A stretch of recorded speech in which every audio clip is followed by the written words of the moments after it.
हाती मेरे साथीचा काळ, तुम्हाला आश्चर्य वाटेल. म्हणजे तुम्ही तोंडात बोट घालाल ऐकून. त्या काळामध्ये राजेश खन्नाला सोंड लावली आणि आमच्या खत्तर गल्लीमध्ये आणून ठेवला. म्हणजे तो गुरु शर्ट तसा, ती पॅन्ट अशी वर गेलेली दुमडलेली आणि सोंड. शेवटी तो सुद्धा त्याला कळल्यानंतर म्हणाला, अरे का रे, त्या देवाची विटंबना का करता, माझी लायकी तरी आहे का. एक माझ्या लहानपणी, मला वाटतं अजून आठवतं 6 वर्षाचा होतो तेव्हा महात्मा गांधींना सोंड लावलेली एक गणपती मला आठवतो. आणि कस्तुरबा शेजारी. म्हणजे आता काय कसं काय कळावं. तसं गणपती म्हटल्यानंतर गणपतीच, त्याचं जे पूर्वंपार चालत आलेलं रूप आहे त्या रूपात यचिंचित बदल करू नये.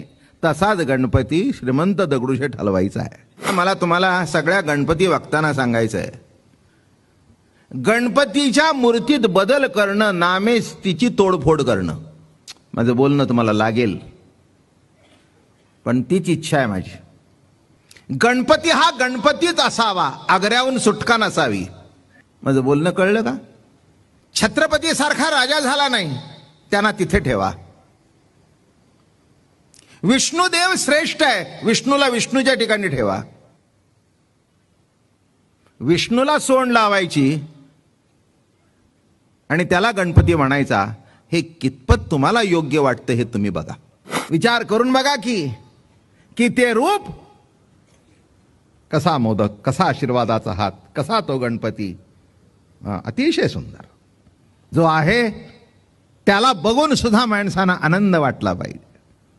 काय म्हणून काहीही दुसरं करू नका, त्याला विष्णू करू नका, त्याला कृष्ण करू नका, त्याला विठोबा करू नका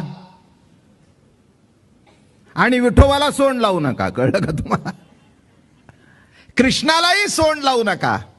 जो गणपतीचं रूप आहे ते रूप मेंटेन करा, ते आहे ते जतन करा आणि त्या रूपामध्ये त्याला बघा.